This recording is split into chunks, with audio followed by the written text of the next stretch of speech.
And wait, hello. And we are live 5 minutes early, 5 minutes earlier than I scheduled it because I got done slightly sooner than I expected. As you can see, once again, we are beginning the chill stream from the beautiful 7-Eleven store at Dulles International Airport, where the price of gasoline is $3.11, which is like 50 cents more expensive than anywhere else you would find it. But it's Sunday night, December 22nd, the Christmas edition, the STFU James Christmas edition stream. That's exciting. When I think about Christmas, I think about a lot of things, and I may actually be caroling a little bit later in the stream, as there are Christmas inspirations all around. So as usual, there's actually a fair amount of things going on, surprisingly, for Christmas, because it's usually pretty quiet. News, like it's like a slow news week. You know what I mean? Everyone's traveling, nobody's paying attention to anything. I guess if you're trying to sneak through something, like you want to drop some kind of bombshell, then you could do it. Like a political thing. No one's going to be paying attention because it's Christmas. What do we got? We have the local tyrants pulling over somebody with Virginia plates in a 1990s Chrysler. I saw a lot of traffic on the way back, man. I got to tell you, today was a super busy day. I went up to White Plains, and I got something coming back from White Plains, and I thought that's all there's going to be today. And then they said, no, we got a job going to Virginia. And I thought, all right, I'll grab that real quick. The problem is, in between White Plains and Teterboro, there's a shopping mall in Yonkers, and I didn't realize that even though the shopping mall's on the opposite side of the highway I was on, the only way to get there is from the access road, the service road of the highway. I had to use to get on the fucking New England Thruway to get back to Jersey. So I probably spent 45 minutes going 3/4 of a fucking mile, believe it or not, because all four lanes were making an illegal left, or 3 of the 4 lanes were making an illegal left into like a little underpass that fucking let everyone go do their last minute Christmas shopping. So I wasn't thrilled about that. Not super excited because I thought, okay, I got this job. It's like, I don't know what it was, like 5:15. I'm like, yeah, not too bad. I'll get the job by 6. I'll get down there by 10. Blah blah blah. But I lost an hour sitting there doing nothing, and I hate when that happens. And as I got about 20 miles out from this airport, I saw a lot of traffic, and I was getting depressed. I'm thinking, I don't want to sit in traffic on the fucking way back. Because in all total today, I'm probably going to end up driving something like 640 miles, 650 miles in a day. And that, kids, is a fucking full day of driving. So anyway, my petty problems aside, it's Christmas. We should be thankful, especially because last week there was no fucking work Wednesday, Thursday, Friday. So that's why I put in the extra effort today. Anyway, I grabbed some quick food from the vending machine, and I stole a little bag of snacks. I didn't steal. I took a bag of snacks and a coffee from the FBO, and I'm on my way home. So on my way home, and there's a ton of stuff to talk about, man. There's what's obviously going on. There's what's not so obviously going on. And I will try to cover all of it in a coherent fashion. But people, they For the people who think that there's such a thing as that nation states exist in any meaningful sense, in a world of central banking, you are delusional. The nation state is a fairy tale, like any other fairy tale. That's it's for the proletariat, for the proles to buy into. It's a mythical story to blind you to the reality. And a lot of people, if there are, it's a weird thing that people do, and we all sort of do this. Like when I get stuck in traffic, I immediately start imagining that I'm somewhere else doing something else. And I think people do that in their lives. Like they get some shitty part of, they're not happy with their lives, and they think, oh, wouldn't it be great if we lived like Russia or something like that? Oh, wouldn't it be great if we're all in China and everybody was the same ethnicity or something like that? They imagine that the grass is greener on the other side of the planet, but it isn't really. And it's a bitter pill to take because it leaves you right where you are, and then you have to fix your own problems, which you really most people don't want to do. They don't know how to do it. They don't want to do it. They just want someone to come and fix it and make it all better and make them happy, and that's never going to happen unless you understand that you were born too late to explore the planet, too soon to explore the stars, but you were born just in time to destroy central banking. And that is the best use of your time while you are here on this planet. It is the best use of my time, and that's why I do what I do. I got some stuff on Larry Ellison, the Oracle guy. I got a couple of things on Larry Ellison, but there's a quote that Larry Ellison, and mind you, he's 81. Larry, he's no spring chicken. Larry, there's a quote from one of these videos that was fucking phenomenal quote, and it's uppermost in my mind at this time, where Larry Ellison says, "It's not enough to win; everyone else has to lose." And you think, wow, that's pretty harsh, man. You know what I mean? Like, just winning is not enough. Just winning is not enough. You have to make everyone else lose. And if that is not a one sentence summary of the elites, right? It isn't enough that they have, more money they can spend in a lifetime or 5 lifetimes or 10 lifetimes. They have to take away what you have that you enjoy. That's why they came up with this fucking, like artificial meat and all this fucking stupid shit. All these artificial foods, and you can't have beef, it destroys the planet. This, you can't do this. And I remember this in the 80s. It wasn't quite so coherent, but they used to do a thing, and I remember this. Anybody that was a Gen Xer would know this. In the 1980s, they said bacon causes cancer. They used to say bacon. It was like all over the news. Bacon causes cancer. Bacon causes cancer. There's still bacon in the stores, by the way. You know what I mean? They're like, bacon causes cancer. And everyone knew that bacon caused cancer. Of course, bacon does not cause cancer, but that didn't stop it from getting widely published in every newspaper and repeated on every TV station.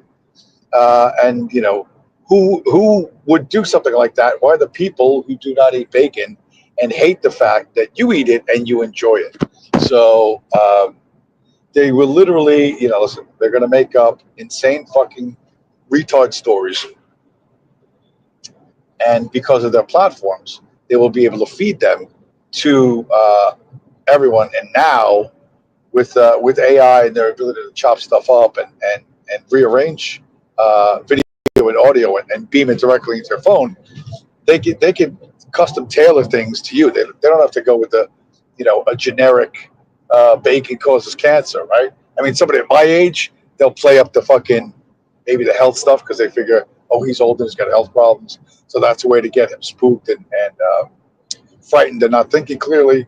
But they've actually done that. I was talking to a waitress in a diner a while back, and she was going on and on about the forever chemicals and all this stuff and the microplastics and everything. And I'm like, and she was a pretty young girl, and I looked at it. I was like, they've scared the crap out of this girl. She's absolutely terrified to eat anything. you know. And there's a lot of people that think that, oh, McDonald's is poison. McDonald's is not poison, right? It may be low quality food, but it's not fucking poison. Poison kills you. You know what I mean? You eat poison, 10 minutes later you're dead, right?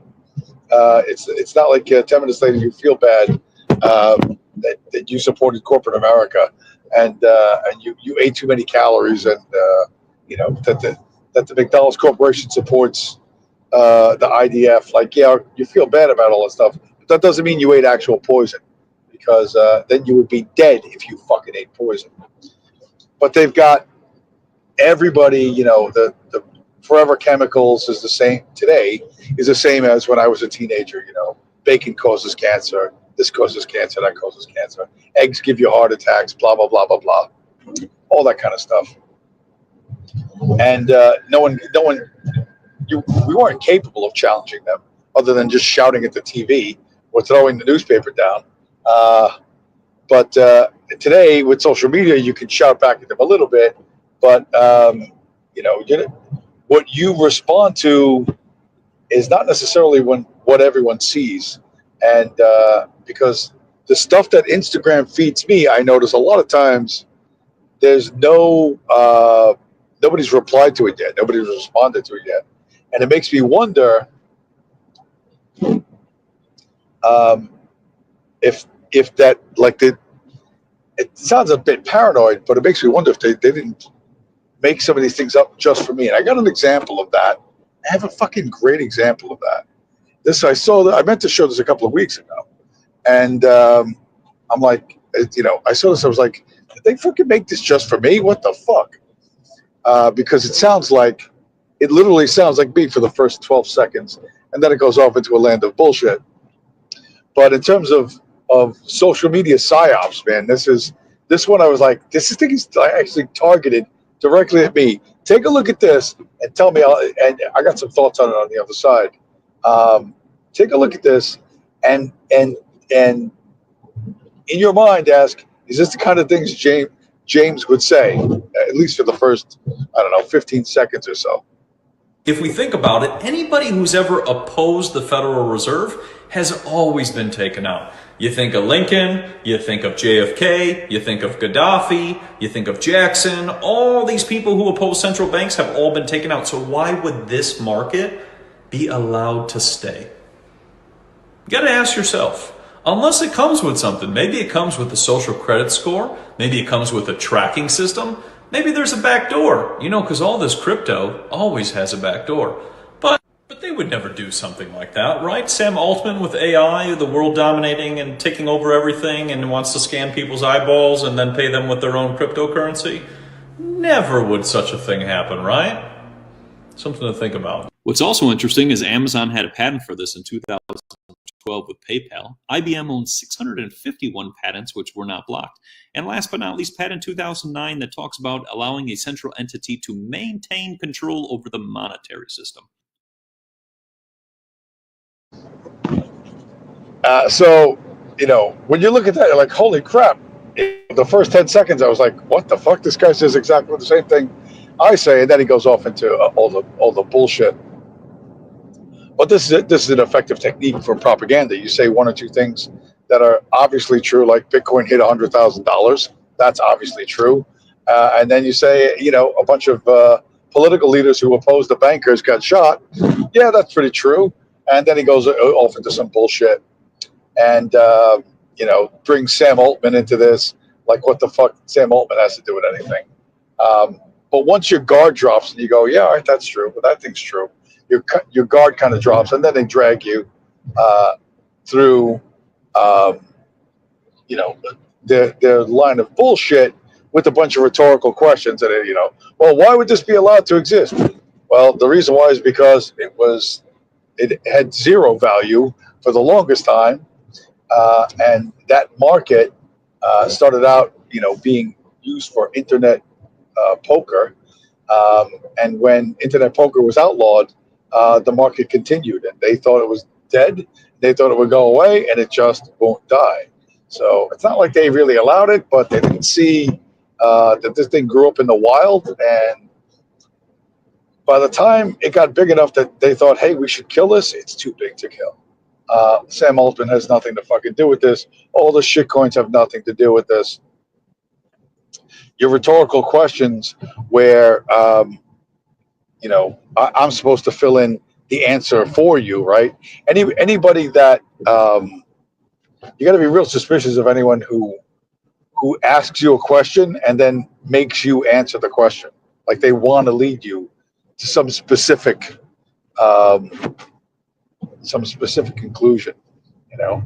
And most people fall for that. Then he's talking about Amazon in 2012. I don't know, fuck Amazon in 2012. Bitcoin was first launched in 2009, January 3rd, 2009. So what does Amazon have to do anything? And then he says, well, IBM has 600 patents. IBM? Are you fucking kidding me? The last time IBM had any fucking relevance to this world was like 1992. And then he mumbles some other fucking shit. But I saw that and I was like, holy crap, that's like literally designed for me. Not someone like me, like literally designed for me. And that little video had absolutely no responses whatsoever. And you can see it's slickly produced. The guy's got all his. It's not like this. It's not being produced from the windshield of a 2006 Toyota and a Samsung Galaxy A10 smartphone. He's got himself inset. The audio is perfect.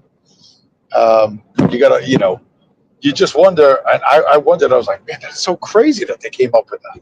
But luckily, I have a very clear mission in life, so I don't worry about.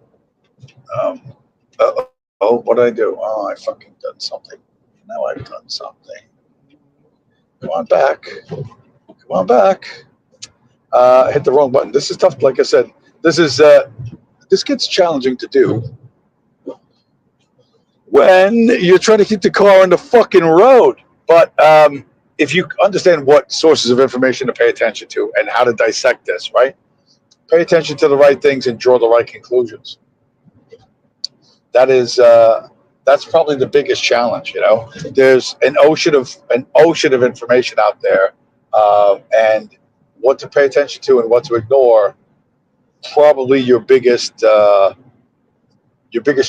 And if you don't have a clear idea of what's going on, like if you think, oh, well, we could just all become gay communists and we could live, people will work hard and produce valuable things for us, but we would have to pay for them and we would have to work for them because nationalism or third positionism or whatever gay communist shit, ethno-nationalism.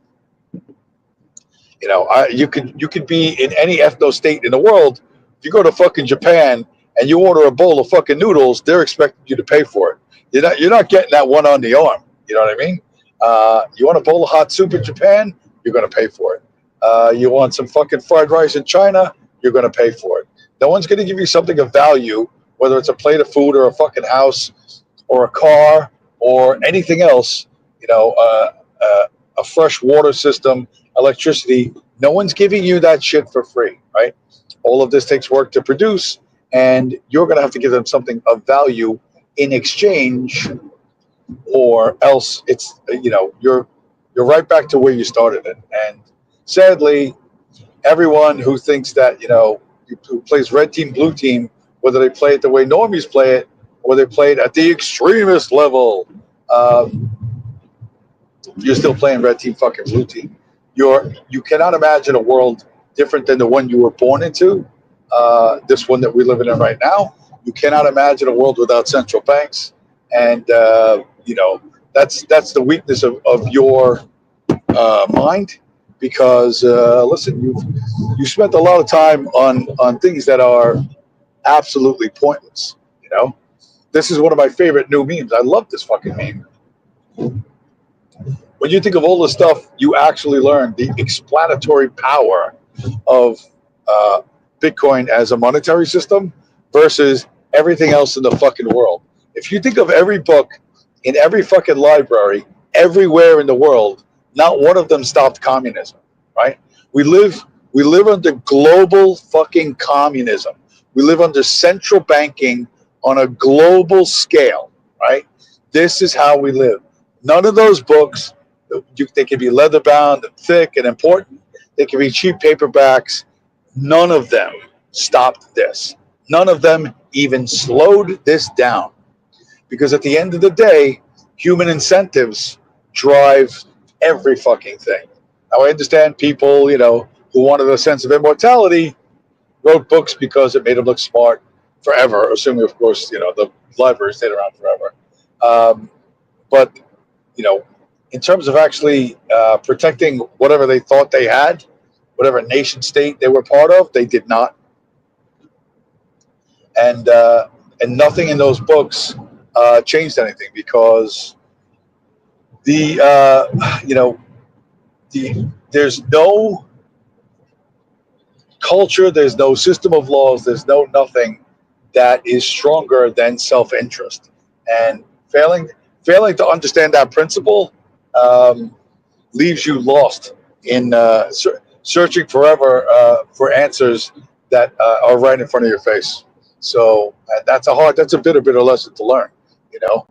Hopefully you learn it younger than I did, but it's never too late. It is never actually too late. And I took my inspiration from Larry Ellison when he says, it's not enough for me to win; everyone else has to lose. And I thought, oh, okay, Larry, I'm willing to play at that level. It's not enough for me on a personal level to win, right? I stack Bitcoin. It's improved my material circumstances quite dramatically relative to where they were a few years ago. And I could just shut my mouth, drive the boxes back and forth, stack Bitcoin and live my life the way I want to live my life and fuck everyone else. But that's not good enough for me because I want them to lose. I want them to lose every fucking thing. I am not kidding when I tell you I want Judaism ended as a religion. Peacefully and legally, of course, but I want it ended as a religion and as a culture. I want it ended. Okay? It isn't enough for me to avoid being starving and homeless in a cardboard box, which is ultimately that's the fate of 99.9% of all the communists in the world. All the people who don't understand that they're living under communism. People living under communism, it doesn't work out. It doesn't. It absolutely does not work out for you long term. So that there's an escape, and then I figured it out, and then I'm using it. Good for me, but that's not enough. I want them to lose everything. I want them to fucking lose everything. And when I see signs of stuff like that happening, I'm happy. This is a great little fucking story that most people would be kind of lost on. I mentioned that, of course, fucking Putin's a fucking piece of shit spook, a puppet of the fucking Rothschilds, who joined the rat squad, the KGB against his own fucking people, right? Threw them in jail under fucking false charges, raped their fucking kids, all kinds of fucking everything the KGB ever did, right? So modern Russia, being a creation of Wall Street, is a phenomenally fucking evil entity. And no matter how many times it's been propped up by America, and it's propped up constantly by America, it's still fucking failing. And this is a great example because their fucking shitty ruble, their fucking crap currency collapsed again.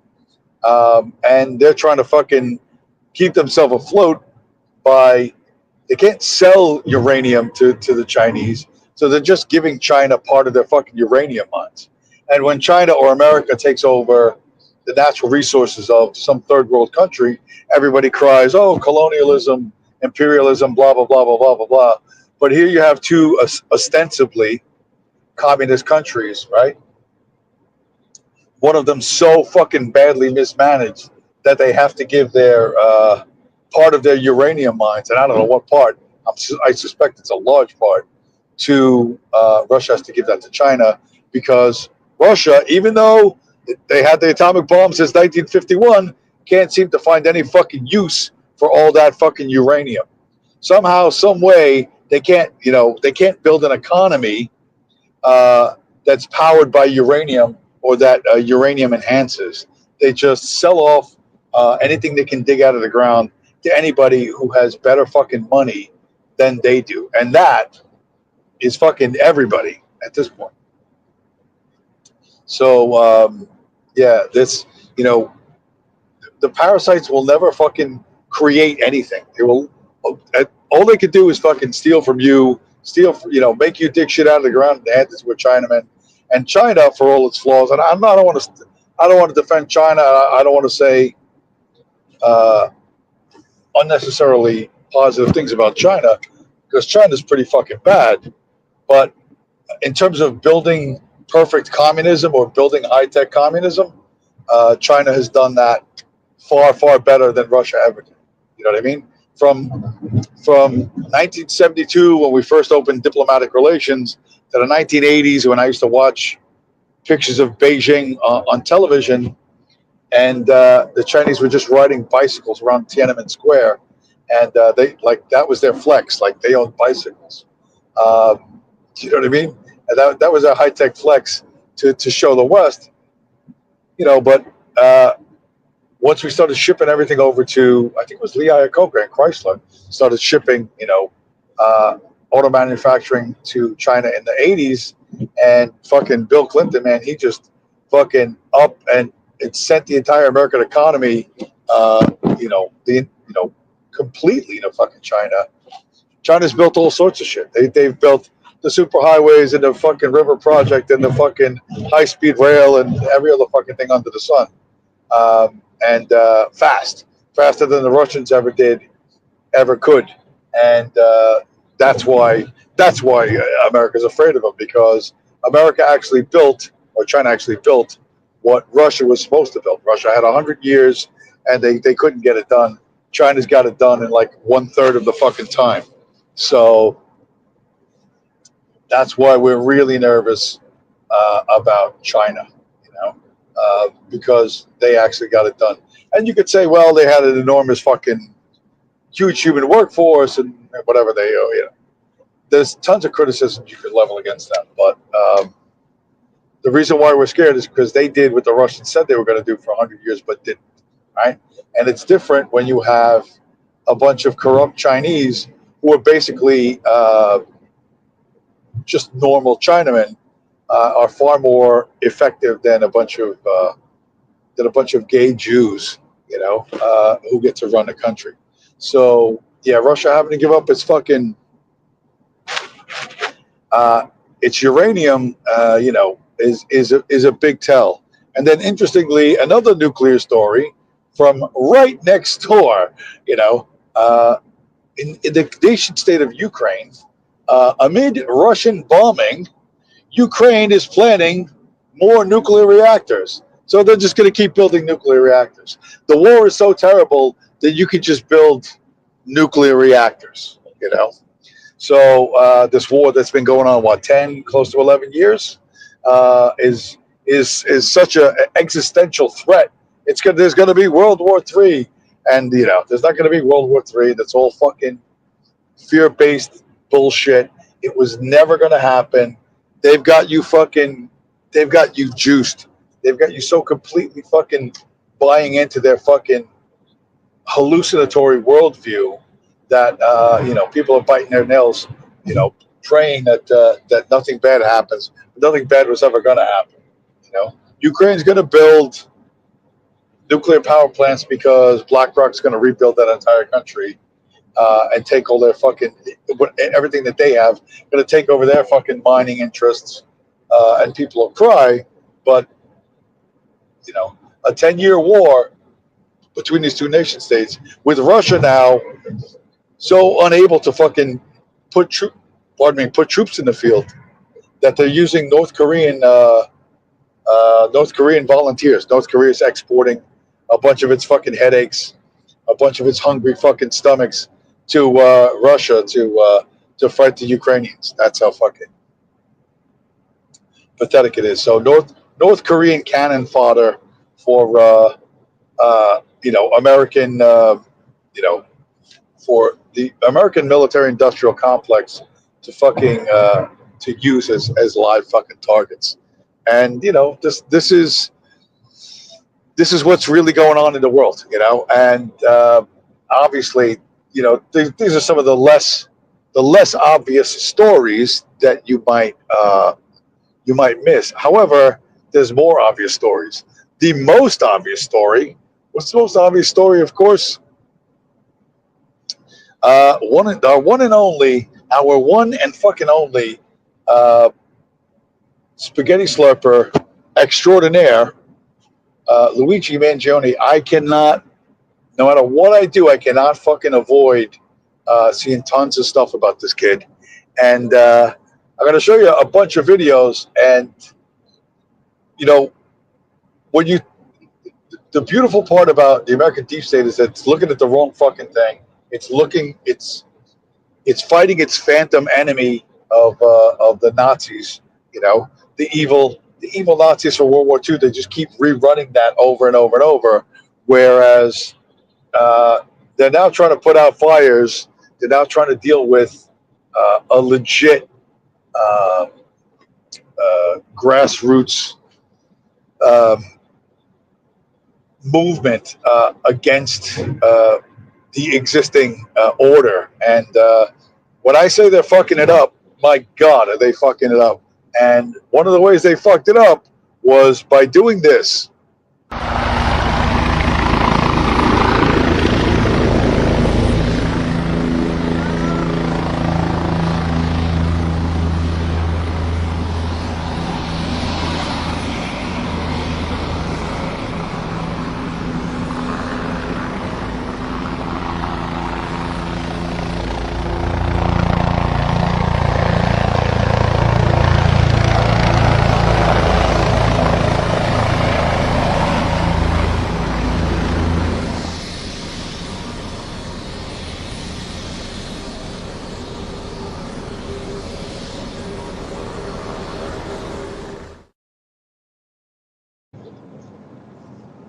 So I don't know.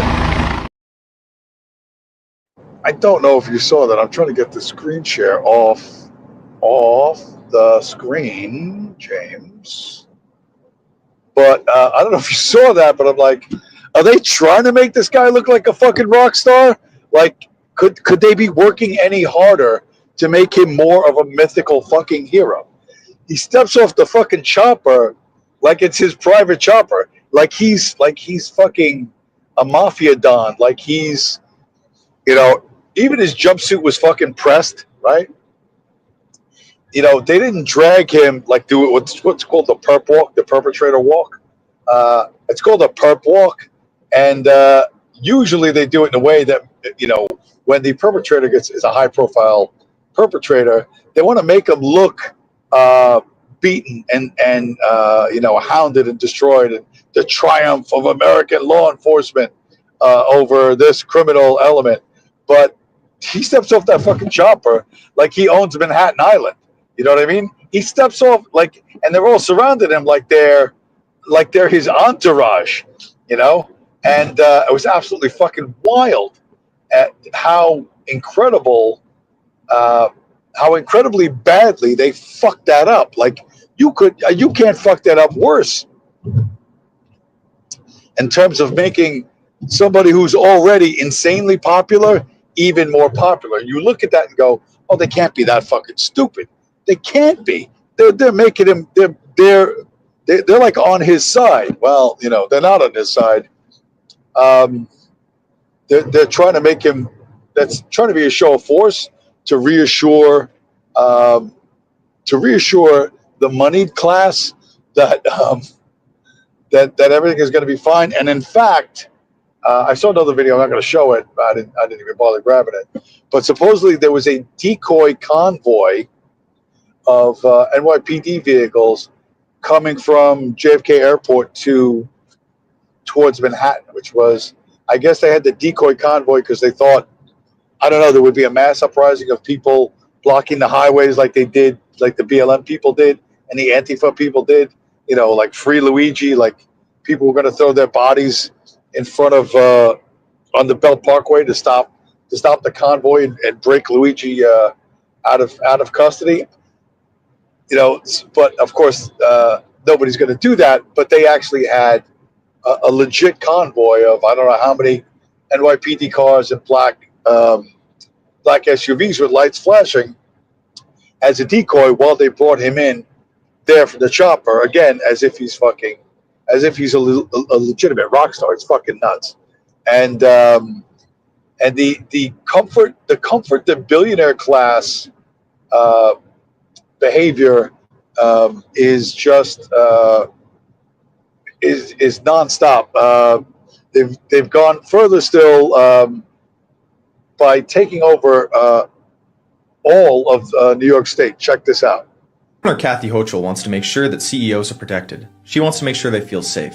She's going to consult with 175 CEOs to ensure that state and federal resources work with their private security teams and that they can get a private tip and security line directly with state forces. We protect everybody on the streets of New York, not just CEOs. Everybody deserves the protection of our law enforcement. So I'd like to beg the question, have we given this level of care to the other 400 murders that happened in New York City this year? Did we do it in 2023, 2022, 2021, or 2020 when you saw considerable increases in crime? Have you done it for the robberies? Have you done it for the assaults, the felonious burglary, which is ever present in New York City? It doesn't seem like you've really cracked down on those issues, but you are giving very serious care to these CEOs. So I like that. Also, the guy had Pink Floyd's "Shine On You Crazy Diamond" instrumental in the background. But yeah, both the state and city resources are now at the disposal of the one percenters. Absolutely at your disposal, and they will do anything to reassure these people that everything's fine, including cracking down on creativity. And the thing about this Luigi thing, the reason why it's legit is because there's literally 10,000 angles to this. Like you can't even possibly cover it all.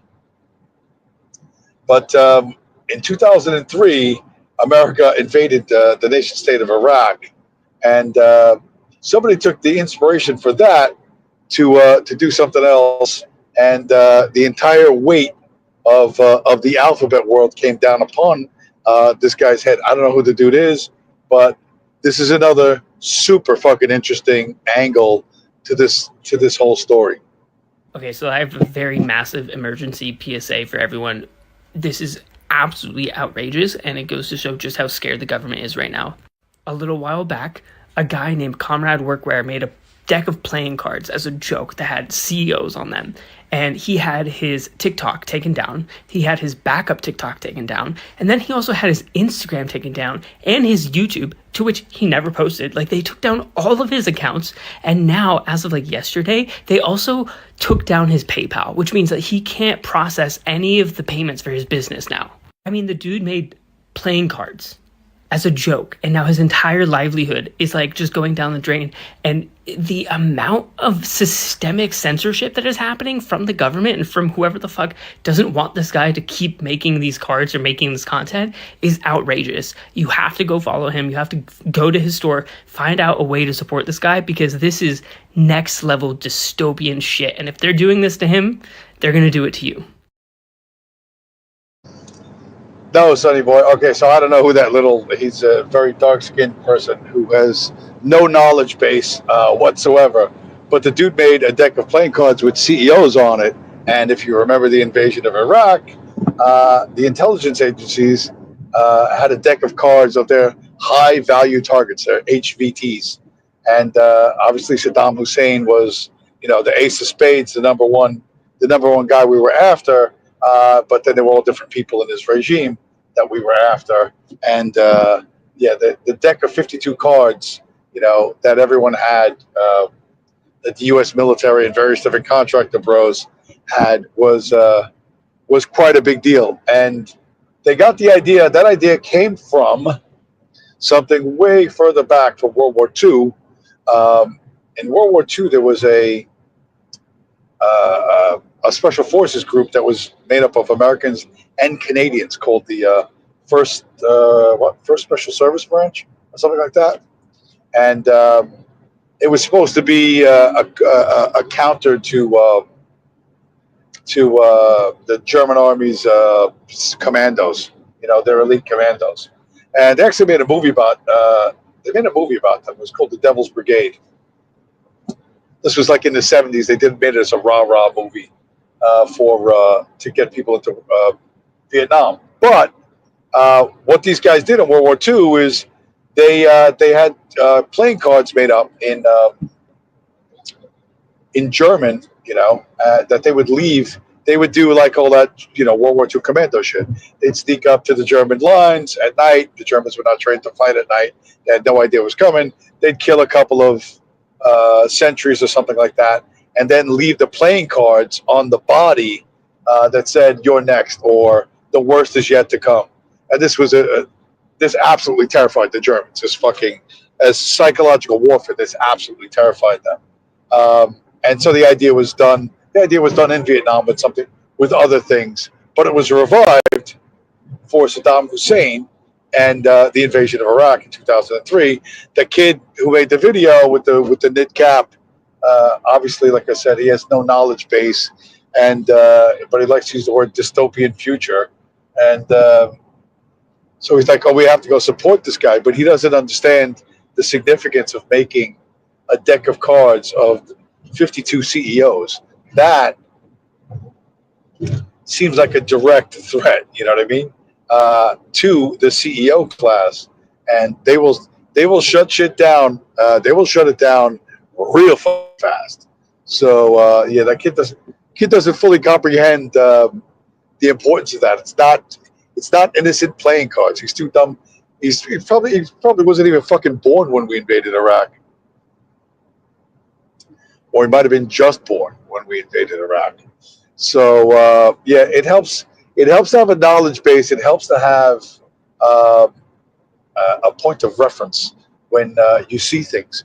But for normies, they don't have that. They just don't have it. So yeah, so that's an interesting wrinkle in the Luigi saga. Which, listen, if you think you're sick of this, I don't know, go stick your head in the sand, because this shit's going to be going on for like a year and a half. I don't know how long it's going to be going on until the trial, pre-trial, after trial. It's all going to be fucking insane. And what is that? Okay, that this is completely on people's minds is huge, and everybody is getting in on the action one way or another, especially comedians. United Healthcare offered $10,000, $10,000 for information on the killer. $10,000, $1 billion company offered $10,000 for their CEO. That's like if somebody killed my mom and I offered you half a penny to find the killer. Half a penny. Can somebody help find the killer of my mom? I'll give you a bite of my sandwich.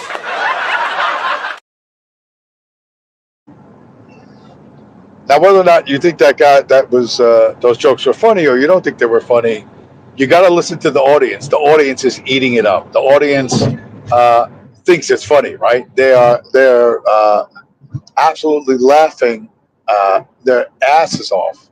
And again, your opinion of whether you think it's funny or not funny in this moment at this time, you can do jokes like that and get. And that guy fucking killed on that set. He absolutely fucking killed. And I got another clip of this dude. I don't even know who he is. I have no idea. If you know who he is, you can put his name in the comments or in the chat. But I have no. He's just some random stand-up, probably living in Brooklyn Heights and working at the Carolines or whatever the fuck. I don't even know if Caroline still exists, but. He goes on in the same vein, and this again. Listen to the audience laughing. Whether you think the jokes are great jokes or they're not great jokes, or the guy's voice is too high and screechy, none of that matters. The audience reaction matters. And I would urge you to listen to how the audience responds to this type of material. Nerds need to be stopped. They've been running way too free for way too long, and they've just done way too much damage. And you know what's crazy? Jocks were out there stopping them. For years. Jocks were out there hunting them down. Every time a jock saw somebody with a Texas Instruments calculator and glasses, they just started punching them right there. They just started hitting them, and the rest of us were like, come on, jocks. Leave them alone. And jocks were like, you don't understand. If we don't kill them now, in 20 years, they're gonna kill us. So yeah, like, you know, this guy's there's a rich vein of comedy to be tapped in this this type of humor, right? The us versus them, the 1%. All of this is coming back because people figured out that, you know, the future is dark, and you're not going to have the American dream, right? And it isn't just comedians; musicians are getting involved too. I got a dude, I don't even know who this guy is. He wrote a song, and I have no idea who this guy is, but I looked on his Instagram, and he already has, no kidding, like a nationwide tour lined up for this song and I guess some other stuff he does. And, you know, listen, it's not at the level of fucking Taylor Swift, but this guy went from nobody knows who he is to I think he's going to be in Queens, New York in February. It's like he's coming to New York, Philly, doing cities all over the country. And this is like 60 seconds of his of his music. When I was a kid, we didn't murder CEOs. They just gave us each a penny and we did what we were told. They don't care how many people they watch work themselves to death.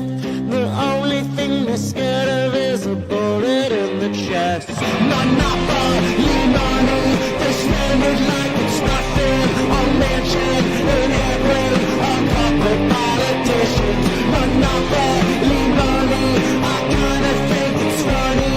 You buy your way to heaven, but you gotta dance with us. When I was a kid, they told me I could buy a home. I could give myself a family, I could, and then grow old. They don't care how many people they slip on to get ahead.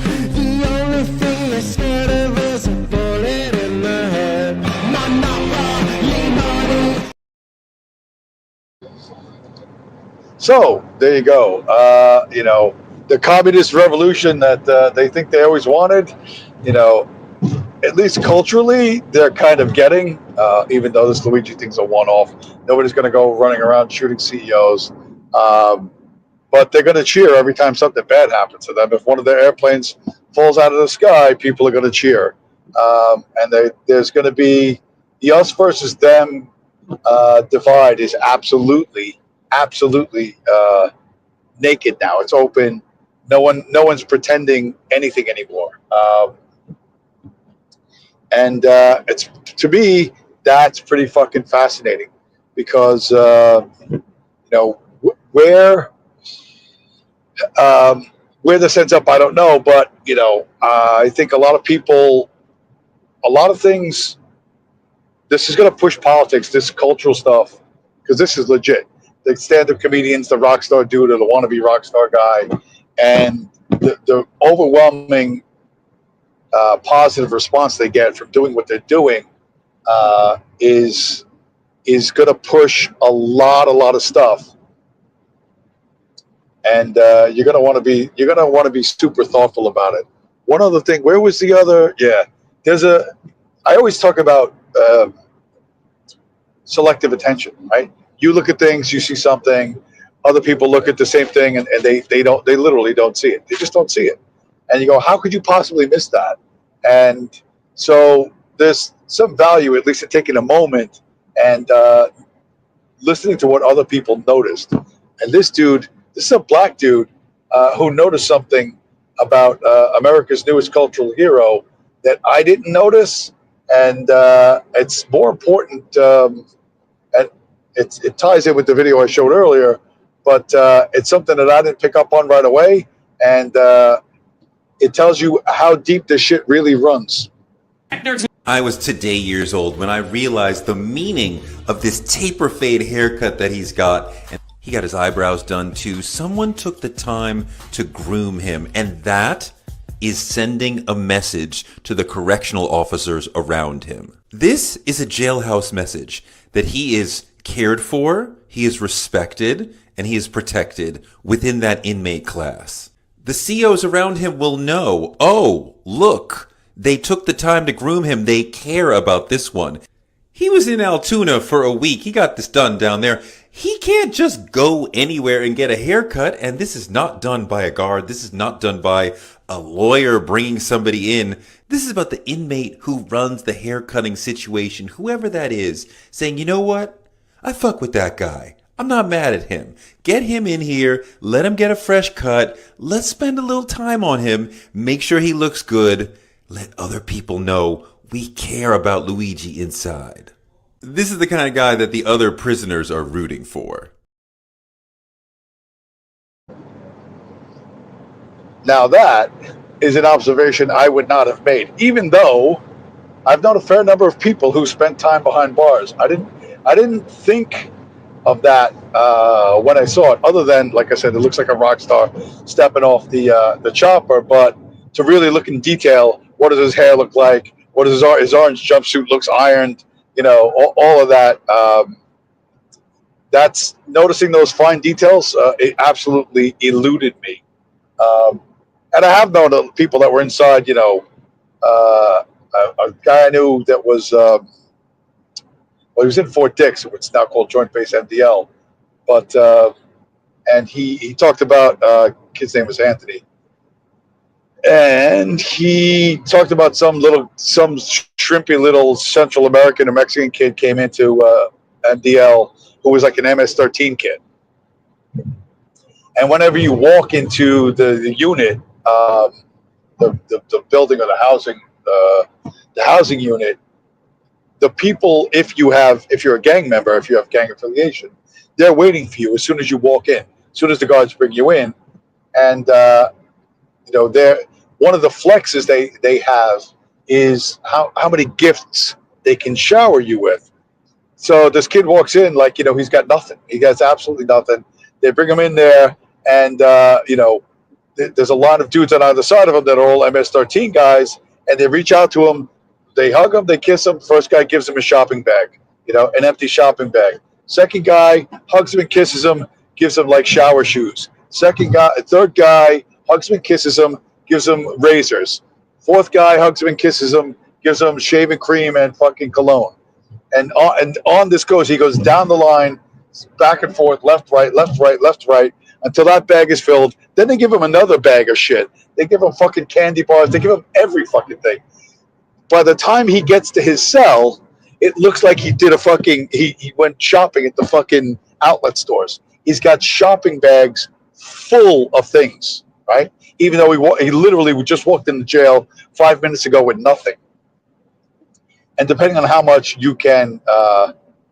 material wealth you can produce for this kid, it shows how much that kid is cared for by whatever gang is doing it, you know, and that is, I knew that thing went on inside, but it didn't. And even though I've watched a fair amount of Prison Tube, although I haven't watched it lately, that did elude me.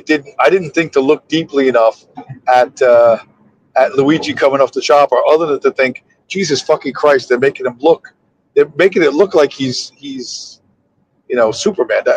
The comments under the fucking video were like, oh, he looks like the Joker in Batman. I don't watch the Batman movies, so I don't know if they made the Joker look like a super badass. But they're making this kid look like a super badass, and they trust me, they don't intend to do that. It's not their intention to do that.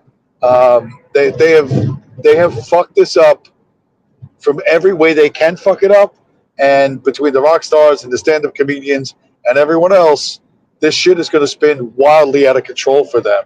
And I cannot imagine what they're going to do. Like, what are they going to do? Charge them with terrorism and send them to Guantanamo Bay?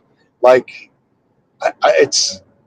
this is maybe the most interesting story of the next year and a half or 2 years. And fucking Donald Trump, who's used to being the center of attention, even him and fucking Elon Musk will be pushed aside for this, because no one's going to give a fuck about Cheeto Hitler when you have the divine fucking what's his name, the divine Luigi. What else do we got? I had something else. One other thing. Thought I fucking there was one other one that I thought I loaded it up, but maybe I didn't. Here's the problem when I haven't fucking get this shit figured out. This one. Yeah, why not that one? But yeah, so the us versus them thing is going to be so fucking huge that this kid's an instant rock star. He's, remember, this is an Ivy League kid who walked into jail and was instantly treated as a fucking hero. He's not part of a fucking gang. He has no connections to them. Normally, if a soft kid like this got sent into jail, he'd be beaten, he'd be raped, and he'd be extorted, right? His family would have to put money in people's commissary accounts. They'd have to deliver fucking envelopes full of cash to people outside the fucking jail just to keep him alive. And I'm telling you, you cannot overstate how big of a deal this is.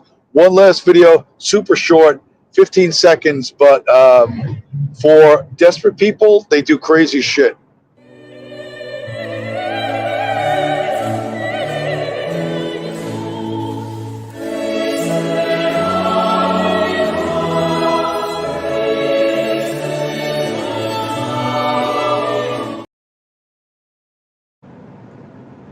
If you can't see that this is probably the biggest thing to happen in the 2020s, then I can't help you. You need to go pay attention to some other thing. But this is an insanely huge deal, and all of this is 100% legit, 100% organic, and I don't know where it goes. I just don't know where it goes. We're in a little bit of an uncharted territory.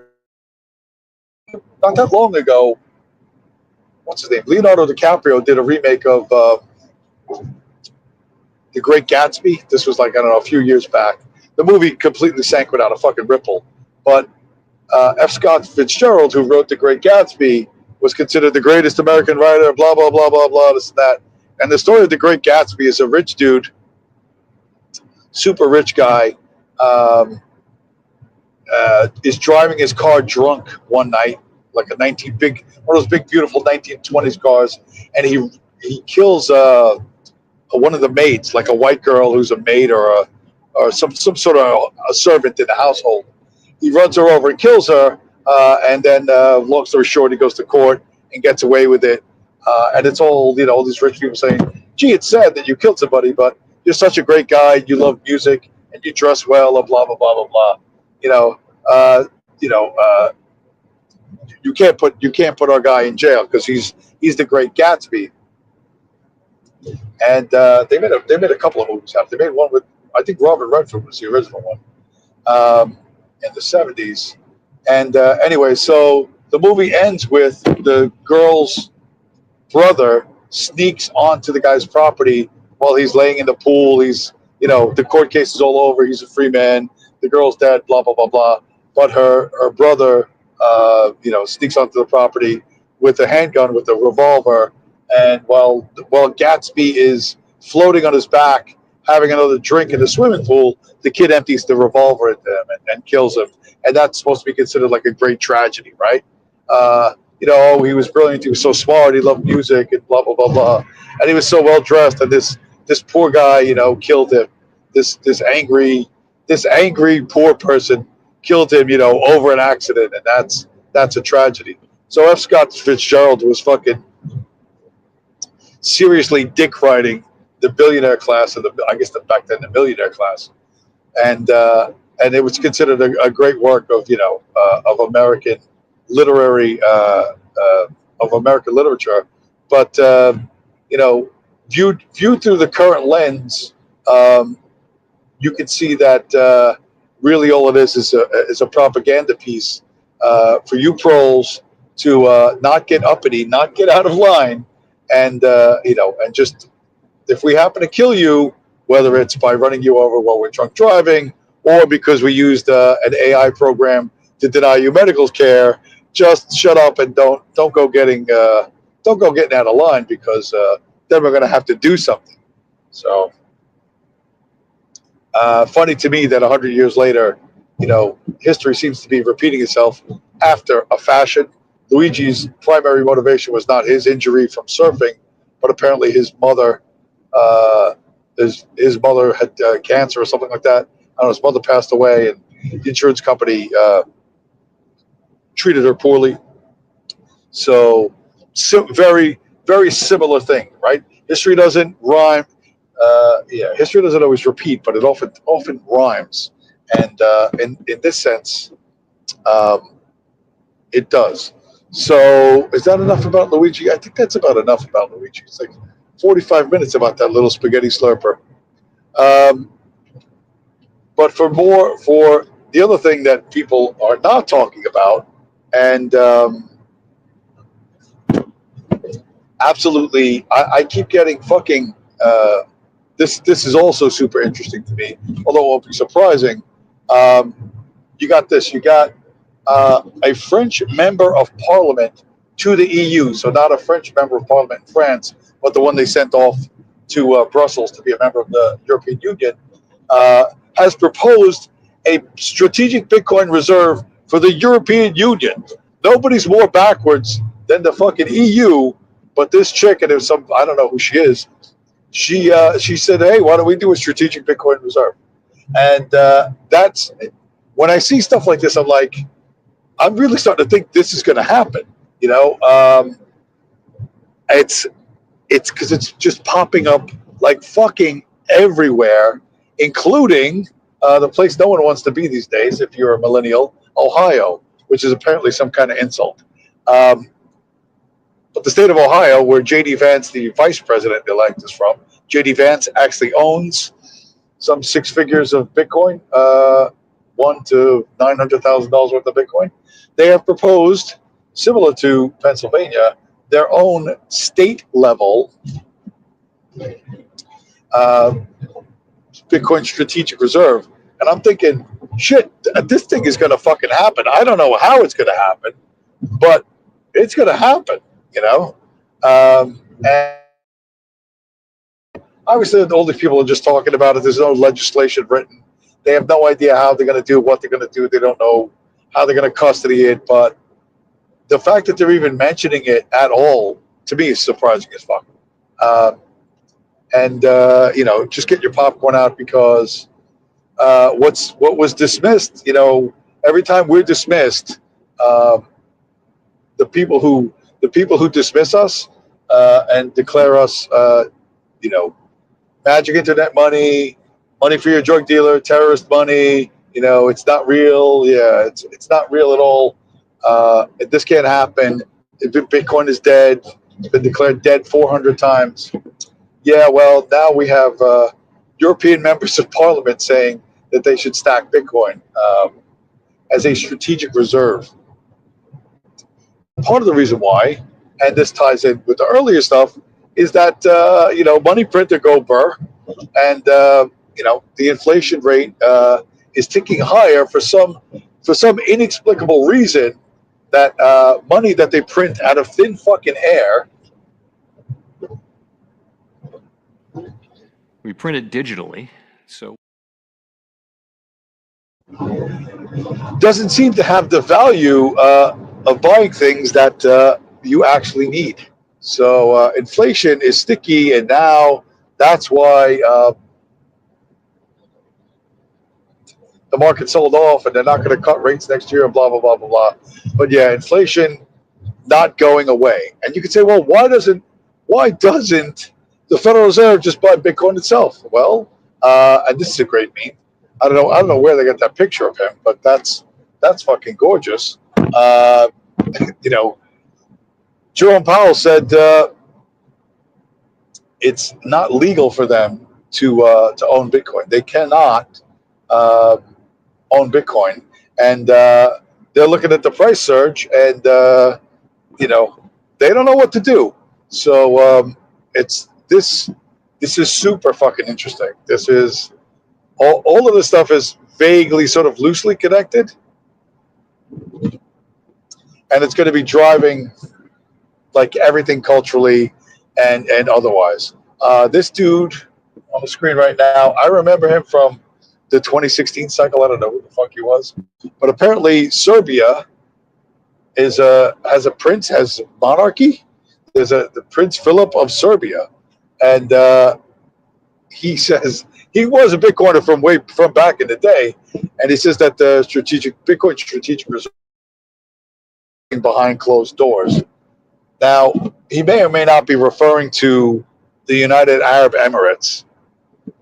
The rumor for years is that some Middle Eastern country, and it's believed to be the United Arab Emirates, has been stockpiling Bitcoin and has somewhere between 300,000 to 400,000 Bitcoins, which, if true, and I'm saying if true because we don't know that it's true, if that were true, that would make the United Arab Emirates the largest nation state, or the nation state with the largest stockpile of Bitcoin on the planet. The United States, which currently holds about 225,000 Bitcoin from law enforcement seizures, you know, from catching these cyber criminal dudes, would still be a distant, if not a very distant, second to the UAE. And since the petrodollar is a thing of the past, there may be a number of people within the U.S. government saying, "Hey, we gotta tie ourselves to something else, and it's got to be Bitcoin." And I think that argument or that debate is happening, you know, between the national security state, the CIA, who knows the value of Bitcoin, and the bankers. And the thing about game theory, the thing about, you know, El Salvador and Bhutan and Argentina and all these other tiny nation states collecting Bitcoin, and maybe other entities, you can't let them get ahead. How can America fall behind these nothing countries, you know? So we have to be ahead of them. And then, you know, but of course, Bitcoin is the antithesis of fiat currency. So how this plays out, it's going to be super fucking interesting. But America cannot lose to these other these do nothing, these tiny fucking postage stamp nations, and what that's going to look like. That struggle is going to be fucking wild. It's going to be absolutely fucking wild. And another thing I can't really wait to see. Yeah, tons of super fucking interesting shit. Where are we now? Have I run through everything? Yeah. So yeah, I'm pretty sure all the screen shares. And the best part of it is the bankers and their co-ethnics. The bankers and their co-ethnics are where are they? Come on, where are they? They're in a little bit of trouble. What should I do?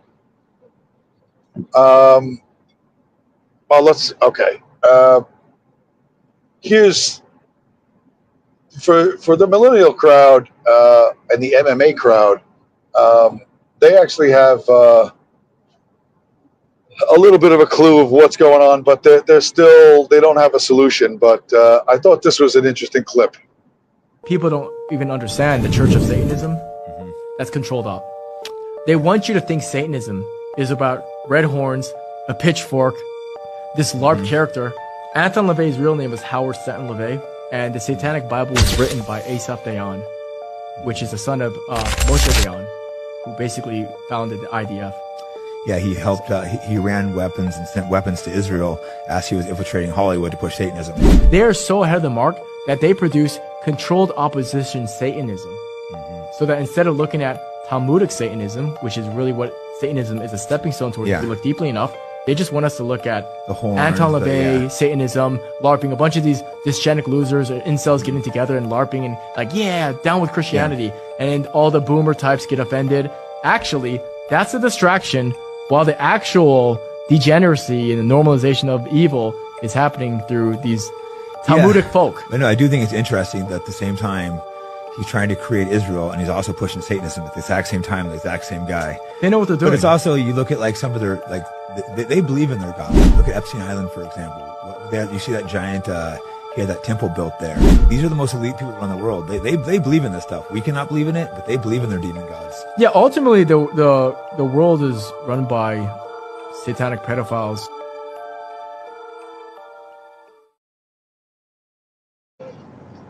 So the white dude with the baseball cap on backwards was a dude named Jake Shields, who actually fought in the UFC. I don't know if he was a champion or not, but he fought in MMA at the highest level. His name is Jake Shields, and he's got a podcast, and you can see he's a guy who's been punched in the head quite a few times, but he's still got some brain cells left.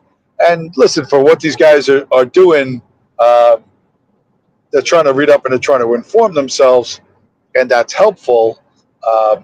But it doesn't answer how to counter this. It doesn't answer how do we destroy this. It doesn't really, they talk about satanic pedophiles and blah, blah, blah, blah. And yeah, that's true. Judaism is pedophilia. It is the fountain of all pedophilia on the face of this earth. And in a Christian country, and I guess even in a Muslim country, they want to invert or reverse everything. So, and they've done that for a really long time. It's just they hate anything normal, healthy, and good because they're insane parasites, and the way to counter them, the way to understand that the reason they control the earth is through money, right? And that's why I say your dumbass gay communism isn't going to fucking solve anything, right? You're not going to overthrow these people using their money. That's just not going to happen, right? You are not going to overthrow central banking using the currency of central banking. That is dumber than fucking dumb. If you think Jake Shields doesn't sound like a super smart guy, well, give him credit. He's been kicked in the head 600 times, but he's still out there fucking reading books and having reasonable conversations with some based Asian bros. So he understands more than the average guy who plays punchy kicky for a living. What they don't understand, the stuff that I do understand, is that these people will be whatever they need to be. And what I particularly liked, because it's Christmas, and it's not Christmas, it's not almost Christmas anyway. It's not Christmas without Hitler. If you're honest, what is Christmas without Hitler? And I was thinking about it. I was thinking about all our favorite songs, like I'm Dreaming of a White Supremacy Christmas, Rocking Around the Hitler Tree. That's one of my favorites. Rocking around the Hitler tree, have a happy holiday. Everyone singing merrily in the new old-fashioned way. You will get a special feeling when you see deck the halls with boughs of holly. Sieg Heil all and let's be jolly. You know the songs. A very white supremacy Christmas. It's not Christmas without Hitler. You know that. I know that. And this young girl whose father almost certainly works for the CIA also knows that. Check this out. I'm in Short North, downtown Columbus right now, and there are literally Nazis shouting the N-word, shouting profanities about Jewish people, walking the streets right now with guns and a megaphone.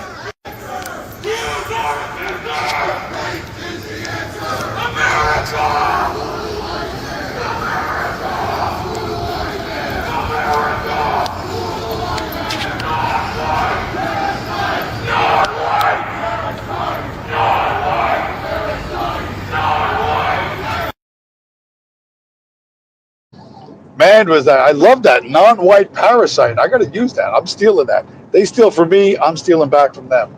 Non-white parasite. I particularly enjoy that. So this young Jewish girl who flew in from L.A., I'm sure, or fucking Miami. My father's in the CIA. She's walking along. She's in Dayton, Ohio. What are you in Ohio for? Maybe there for the Bitcoin Strategic Reserve. But she sees armed Nazis shouting the N-word and with a megaphone, and they can't even draw a fucking crowd. Do you think how fucking bad that shit's? Like nobody even cares. That whoever that person is in the beige coat walking on the sidewalk is just like, let me get away from these fucking whack jobs. But she's breathless. Oh my God! Armed Nazis shouting the N-word and they've got guns. By the way, Ohio is an open carry state. You are allowed to legally open carry firearms without a permit. That's a law from like whatever, how many years ago. People have done it. I do not suggest you do it. When the Second Amendment thing got big like 20 years ago, some fucking neck-bearded dork did that. He had a fucking 22 caliber pistol on his fucking hip in some shitty neighborhood in fucking Ohio, and his dindu fucking neighbor ran up to him, punched him in the head, knocked him the fuck out, and stole the gun. But you are allowed to open carry firearms in Ohio. Now, if you did that, if you had 10 guys who were not the entire state of Ohio fucking FBI task force, right? Both the day shift and the night shift in Dayton. Everybody in the fucking FBI office, get out there, put on the uniform, scream and yell. The police would be on you in 2 fucking seconds. Because any of these open carry activists that, these fucking neckbeard Second Amendment dorks who really should just stay home and play Call of Duty, they get surrounded by cops almost instantaneously. But in that case, you have guys all dressed in black with their flags, with their megaphones, walking with ARs on their shoulders. And what does our intrepid reporter do? What does young, Melissa Gilbertstein do when she sees 10 guys with machine guns? She doesn't know. With 10 guys with guns screaming things about, and Hitler flags, walking the streets of Dayton, Ohio. She just walks right alongside them. Just walks alongside them, like la-di-da. I better film this because 10 guys who appear to be Nazis with guns. I'm just gonna walk along the sidewalk, la-di-da. I recently, as recently as early November, was in a situation where I was on the wrong end of a single fucking pistol. Not through any fault of my own, but I got the fuck out of there. Right? You don't stick around and go, hey, what are those guys doing? You don't fucking stick around. You could say, James, you have a little more sense than that girl, but that girl's father is in the CIA, who I'm sure they paid for her trip up there and back on a private jet, plus expenses, hotel, meals, incidentals. I guess she buys perfume, shoes, and whatever, incidentals, and submits them to the CIA fucking bean counters, and they don't bother fucking checking what shit costs, right? That girl probably made more money from that fucking shit 30-second interview, 30-second video than I made in the last fucking 3 months. But that's life. That's life when you're sucking on the federal tit. But yeah, the endless rerun of the Hitler shit, it to me is the greatest comfort. And I'm not exaggerating. I'm not being facetious here. These people are obsessed with something that literally nobody cares about, and they spend time and effort coming up with the stuff, and they find the new breathless, witness to the rise of armed Nazism or whatever the fuck. When in fact, that kid Luigi, a physically small Ivy Leaguer, is going to walk into any prison anywhere in the country and instantly be greeted as a fucking hero. You've got your priorities wrong, and I'm happy about that. You're looking in the wrong fucking direction at the wrong fucking thing. And to me, that's beautiful because you will spend all your time and effort fighting, some fucking boogeyman from your past, while the real threat fucking uh, takes you out. That's the way it is. That's the way it's going to be, and that makes my life happy and exciting. That is a great Christmas present. That's a fucking awesome Christmas present. The other Christmas present I got, I didn't do this. I mentioned this. Nerd sports. We gotta go.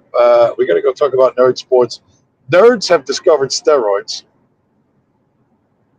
and the sport of arm wrestling is actually a thing. I did not go to the arm wrestling thing in Atlantic City, which is probably good because whatever. It, I didn't have. I wouldn't have spent the money necessary to hang out after the event, which is apparently the cool part. But I do have some video of my man Brian Shaw in an arm wrestling match against Eddie Hall. So Brian Shaw with the black baseball cap on backwards, and versus Eddie Hall arm wrestling in Atlantic City in the super heavyweight division.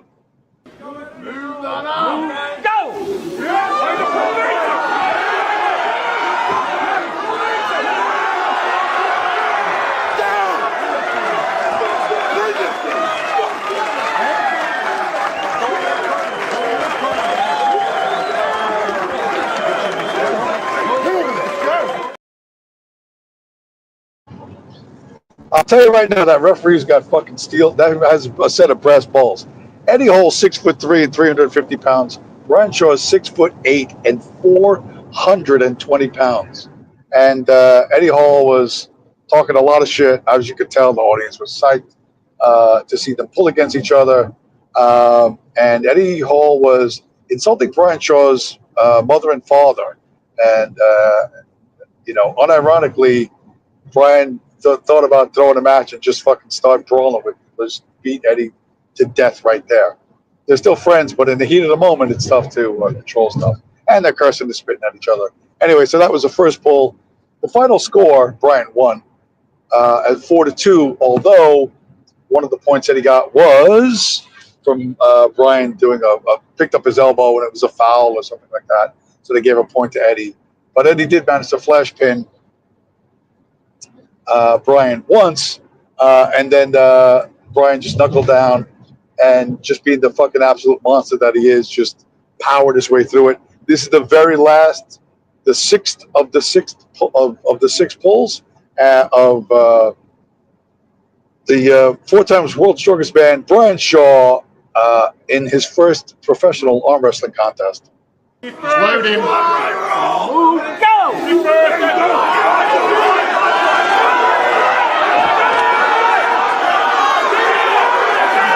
Get him in! Fight him!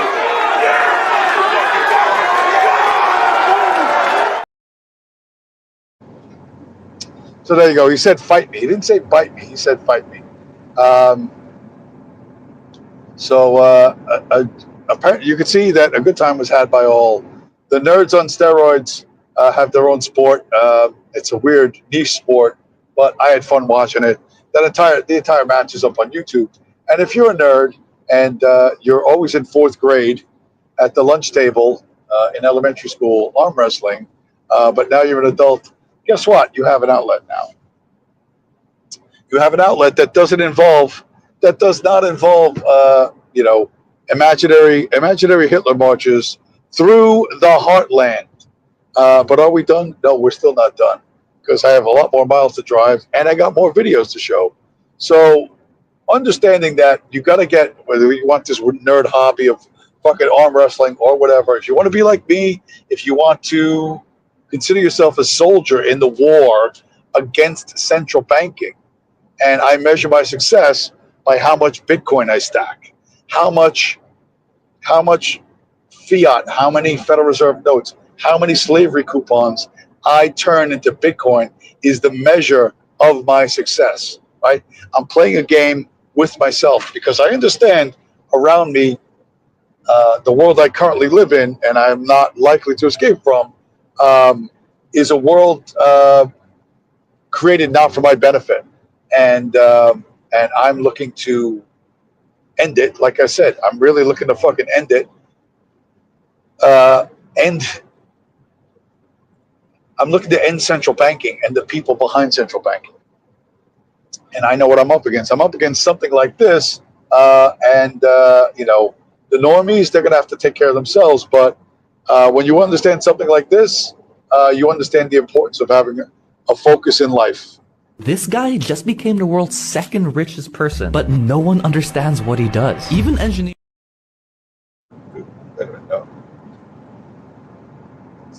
Oh, wait, wrong one. Wrong one. What the fuck? Come on, where is it? Here it Company is. that made Angry Birds, they somehow logged the email of your phone, which is the hardware identifier of your phone. And they said, yeah, we do that to prevent cheating. It's a bit weird that they did that, but they did that for many years. I checked it this morning. In 2011, they were doing this. And then later it was found that they were transmitting that email data together with a bunch of other data over an unencrypted connection. Later, it turned out that that enabled a government to build a database of where everyone was in the world. Because 500 million people had installed Angry Birds, and they were all logging their details to this server. The Angry Bird people did not know they were at the core of a worldwide surveillance program. And this was big. And that was all because they said, yeah, we're going to log the email in plain text, and someone is going to snoop that. It is the combination of all these different things, the way people walk, the screen resolution, the air pressure where they are, how fast their car drives, that has now generated a complete view of everyone. And that view is generated by individual people logging the email so that we can prevent cheating. So the well-fed Swedish gentleman said that, I think he's a bit naive. He thinks that the Angry Birds people made a mistake, but the entire Angry Birds smartphone game was designed to track everyone in the fucking world and make it super easy for all the intelligence agencies to know who you are, where you live, where you fucking go. And it wasn't just Angry Birds. The Pokemon Go game was a way to get you to literally map out all sorts of places where they had holes in their fucking little digital fucking world. So there is an entire 3D digital world that normies are building for free, and in fact paying for, that the alphabet agencies are using to find you, to track you. They know your cell phone's ID number, what they call the IMEI number, IMEI number, which what the hell that stands for, International Machine Electronic Identifier, or whatever the fuck. There's no escaping this, right?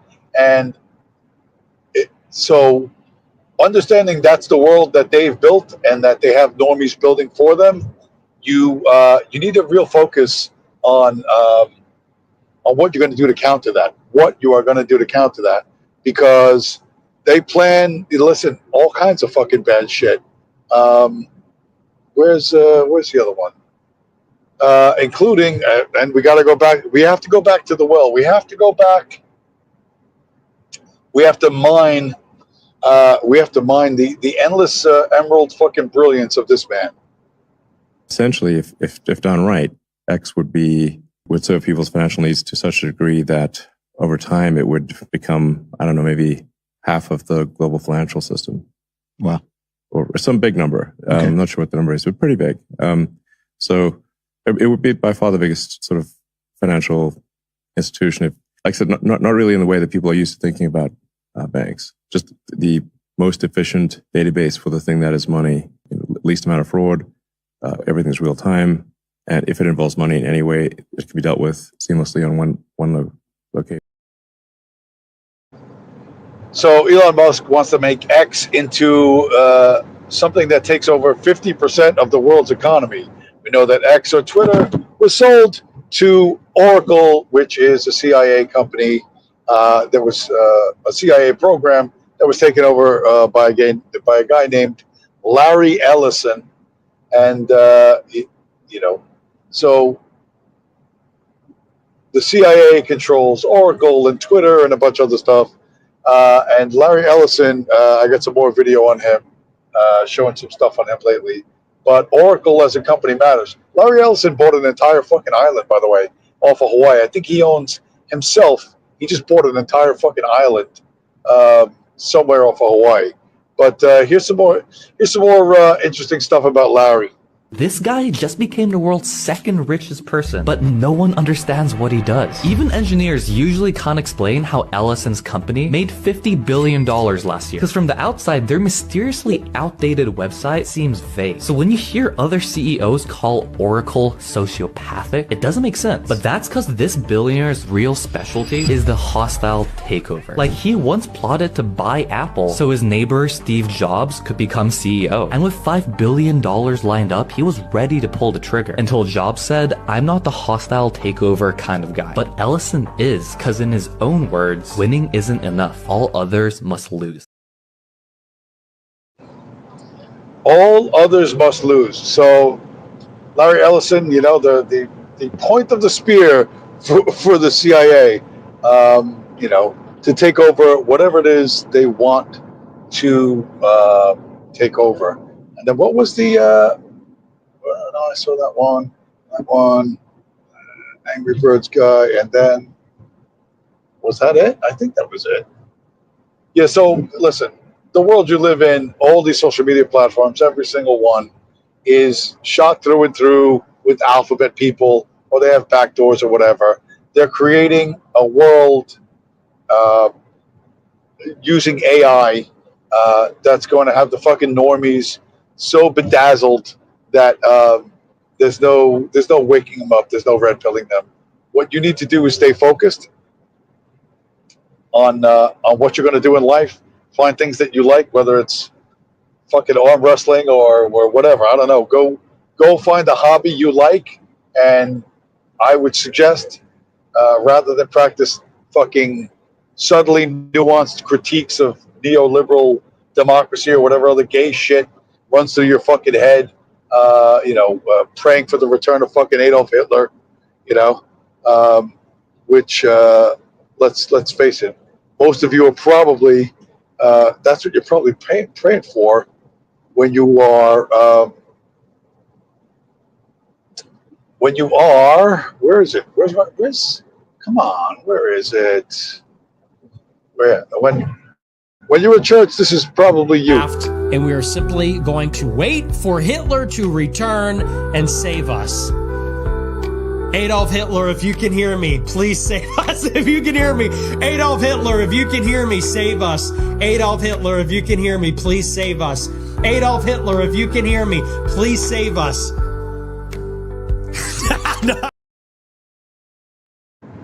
Yeah, if you could just help us burn the Constitution, that'd be awesome. So listen, it's a bad fucking idea, right? To think that someone else is going to do all the fucking hard work and change shit. And how much you can do, I don't know. How much can I do? Listen, I do everything I can do. At the end of the day, there's going to be no monument. There's going to be no cardboard box or a bronze image of a cardboard box that I fucking delivered. You know, there's going to be no statues in the town square to me, you know, ever. But I get to play my part in ending this, and that's what I fucking do. So, the things I've learned studying Bitcoin is a lot. Everything else I learned largely bullshit. Every book in every fucking library everywhere failed to stop central banking. Central banking covers the fucking earth, right? And if you want to stop it, you have to build something that is the antithesis. You think praying to Hitler's going to fucking do it, or I don't know what you think's going to do it, but this is your absolute best fucking bet. What I'm doing, your version of it, to whatever degree you want to do, because no one's coming to fucking rescue you, man. No one's coming to rescue you.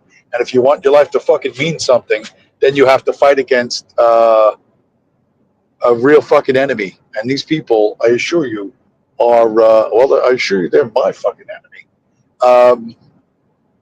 And then a couple more things. The New York City Police Department. There was a video on this. It's not even worth mentioning, but well, it's worth mentioning. It wasn't worth the video. The New York City run by a Yenta, by a Jew broad named Tish, Tisch. And if that name sounds familiar to you, boomers and Gen Xers, it's because Lawrence Tish, her father, used to own CBS, and she went to Harvard. Unsurprisingly, she's Jewish, and got some degrees in fucking whatever criminal justice or something from Harvard, and they just handed her. They literally handed her the commissioner of police. She's the new commissioner of police for New York City, the largest police force in the fucking world. So what could possibly go wrong, right? What could possibly go wrong? And there was another thing. I had this 5-minute video on the Rothschilds, which was actually really good. Better than it was produced in 1996. Much better, like very slick looking. Looks like a proper documentary. Not like this. It doesn't look like some guy going down the fucking road in a 20-year-old Toyota, 23-year-old Toyota. But one of the most interesting things at the end of this little Rothschild documentary was that J.P. Morgan, the American banker, who narrowly managed to avoid getting on the Titanic, he changed his mind at the last minute before the Titanic sank. He died actually in 1913. He died when the Federal Reserve was created. I don't know what he died of, but he did die. And I got to slow down here. No, I don't slow down. All right. Sorry, there's a lot of times there's a cop behind that sign over there. Give you a radar ticket. Oh, look, there's a cop in front of us pulling over that truck. There he is. I thought he was behind the thing. He's in front of him. He's in front of me.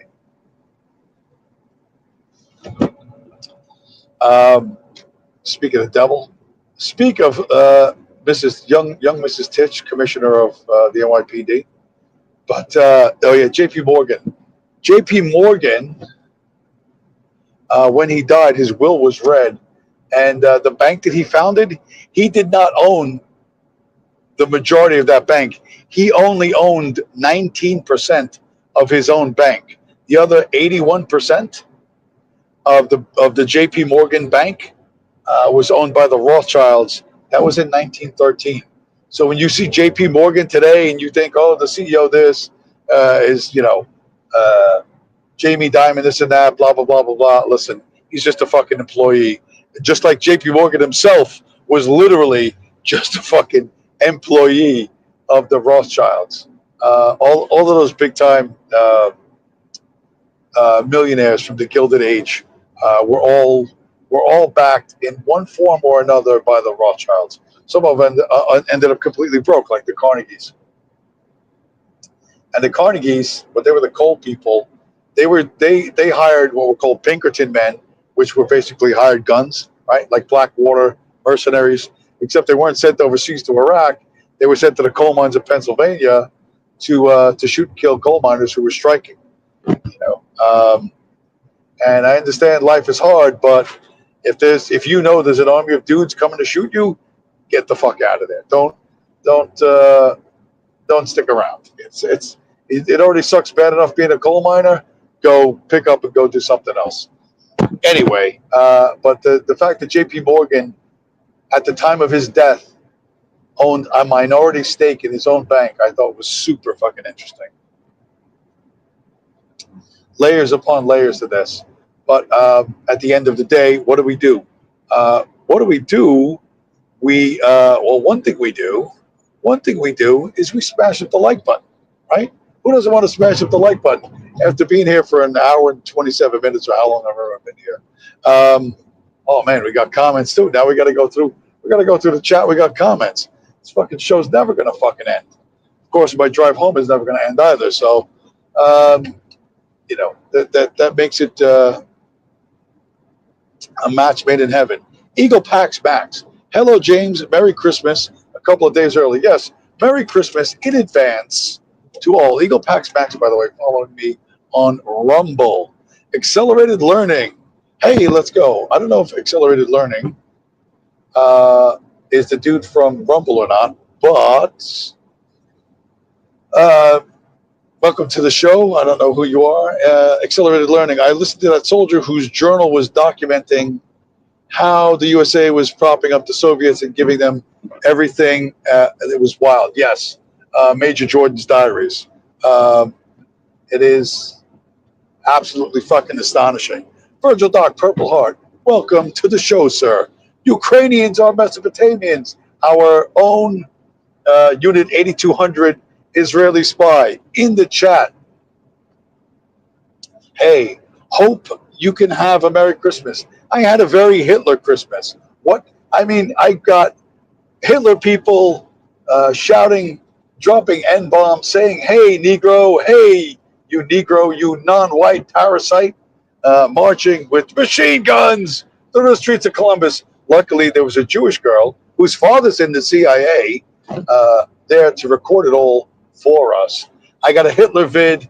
We sang Rocking Around the Hitler Tree.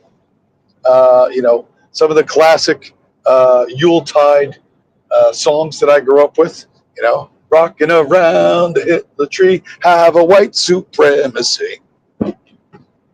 I'm in a great fucking mood. Who's in a better mood than me? I've got Bitcoin. I'm going to make sure you die starving and homeless, peacefully and legally, of course. And the world's most handsome spaghetti slurper is a global fucking hero. All right, dude, Jake would get what's that? Dude, Jake would get James to the podcast if he had more of a few of us hit him up on Twitter. Oh, that guy Jake Shields. Yeah, when I do the podcast, I would probably do the podcast. But I'm not super interested in expanding my reach. This is what I said earlier. My main purpose in life, and I've made it my purpose in life, is to peacefully and legally destroy central banking, right? By strengthening an economic system that is the antithesis of the parasite system we live under. And my role in doing that is literally what you see me doing right now, driving up and down the fucking highway delivering boxes, and every tank of gas I buy, and I got a Bitcoin rewards credit card, every fucking hamburger, every cup of coffee, and I get a few Satoshis here, a few Satoshis there, and I work towards my goal. You know what I mean? I absolutely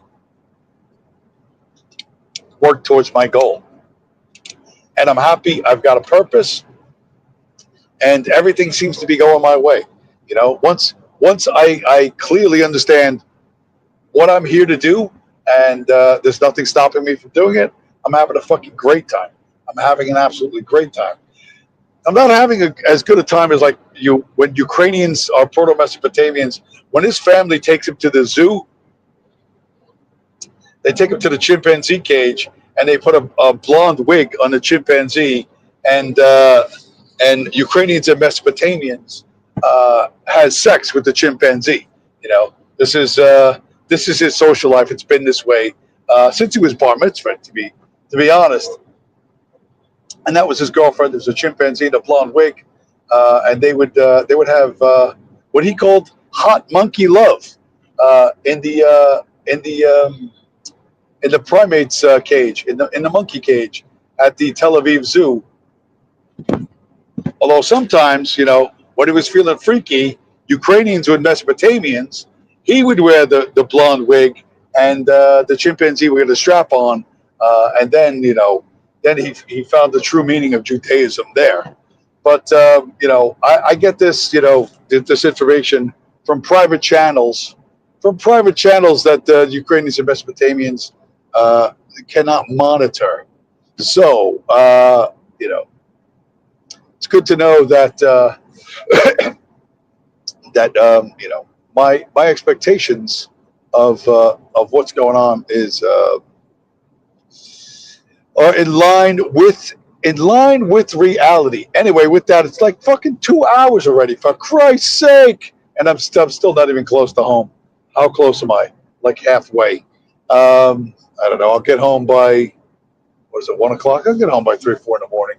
I will get home by 3 or 4 in the morning. Can we see the moon up there? The moon is super bright, but I don't think the camera's not picking it up. Anyway, enough with the celestial stuff.